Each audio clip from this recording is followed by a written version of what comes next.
sebagaimana tadi kita sudah dengar ya, dan juga kesaksian daripada saudara Saka Tatal dan para terpidana yang lain, memang tidak pernah ada pendampingan dalam BAP penyidikan mereka ketika di Polres ya. Jadi prinsip Miranda Rules itu memang tidak diterapkan. Nah, yang saya ingin ketahui eh, penegasan lagi, kapan saudara saksi itu sebenarnya mulai mendampingi saudara Saka Tatal? Karena Saka Tatal pun menyampaikan sebenarnya dia nggak pernah tahu tuh, nggak pernah kenal siapa kuasa hukumnya. Coba saudara saksi jelaskan, mulai kapan itu? Pada hari pertama sidang. Oke, Ya, ya pada hari pertama sidang saya mendaftarkan kuasa, kemudian mendampingi Sakatata saat persidangan. Sudah It- ditanyakan tadi. ya, ya. Ya, Tapi lain. pada saat yang di kejaksaan itu, katanya kan menandatangani. Yang menghubungi saudara saksi siapa? Bapak Dodi dari Polda Jabar. Ya, karena kan begini sebenarnya, kalau penyerahan tahap 2 artinya semua berkas sudah lengkap, kan gitu. Ya, kalau ada yang masih kurang kan masih petunjuk sebenarnya kan. Nah, Ibu dihubungi oleh polisi. Ada tidak dorongan dari yang bersangkutan mengatakan bahwa isi BAP itu benar? Sehingga Ibu tanda tangan. Ya. Ya seperti disampaikan, ini Saka sebenarnya sudah mengakui, Bu. Dia bilang, kok udah tahap 2? Saya bilang, kan saya belum mendampingin. Yang dewasa juga sudah mengakui semua perbuatannya. Jawabannya seperti itu. Jadi Itu. sudah disampaikan, iya. Oke, terima kasih. Saudara saksi bertemu dengan Saka Tatal saat itu? Waktu tahap 2 Bertemu ketemu. Bagaimana keadaannya? saat itu Saka Tatal memang sangat sulit diajak bicara.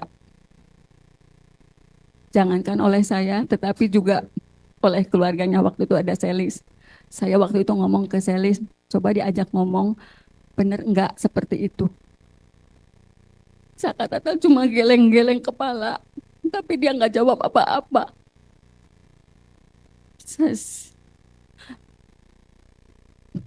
Dia juga masih kelihatan ada bekas luka-luka, bekas sundutan rokok di mukanya. Dan ketika komunikasi juga kita tidak dibiarkan, misalnya saya dengan Saka Tatal dengan keluarganya nggak selalu ada yang mendampingi dari pihak kepolisian. Cuman saya nggak bisa sebutkan karena saya juga lupa. Jadi memang kondisinya betul-betul sangat kelihatan shock.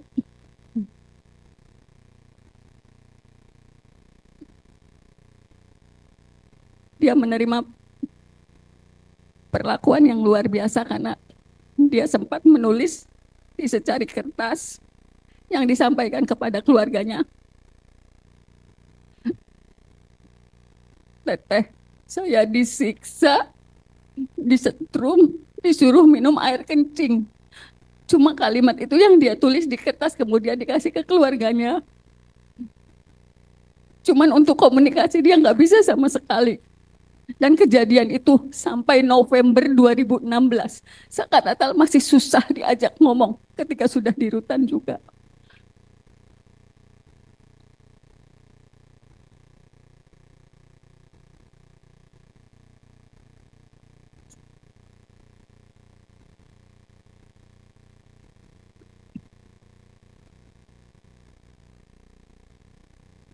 Sudah, saudara saksi, cukup.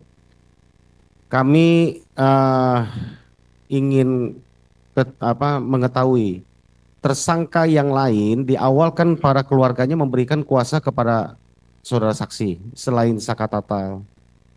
Apakah yang lain itu saudara saksi berhasil menemui dan kapan berhasil menemuinya? Dan apakah masih saudara saksi menjadi kuasa hukumnya untuk selanjutnya? Kecuali Saka Tatal, saya yang lainnya tidak pernah menemui. Karena memang tidak pernah diizinkan untuk masuk ke Polda Jabar. Tetapi pada saat rekonstruksi, yang 5 orang itu sudah didampingi oleh kuasa hukum yang berada di Bandung, Pak Jody Nainggolan. Apakah Pak Jody tidak terkonfirmasi mengenai kuasa yang diberikan oleh saya nggak paham. Tapi pada saat rekonstruksi barulah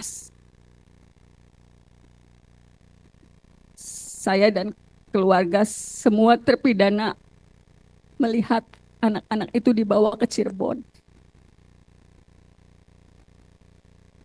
Termasuk Sudirman? Ya, termasuk Sudirman. Kami mendengar saudara saksi pernah di dalam podcast mengatakan saudara dekat sekali dengan Sudirman. Bagaimana bisa ceritakan terpidana Sudirman? Saya mengenal keluarga Sudirman bukan hanya dengan Sudirman, juga keluarganya. Karena ketika saya pegang kuasa, saya cari tahu bagaimana latar belakangnya, bagaimana prototip keluarganya, bagaimana karakter mereka secara keseluruhan. Pada saat itu yang saya lihat, ibu dan ayahnya Sudirman, mohon maaf, bukan orang yang pandai berkomunikasi.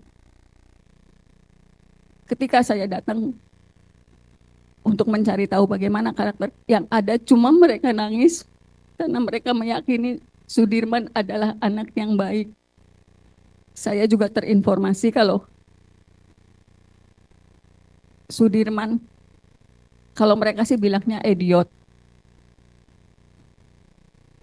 Jadi Sudirman tuh gampang disuruh-suruh orang.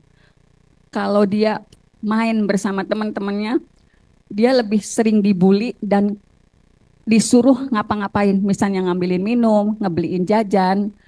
Itu Sudirman tipenya seperti itu.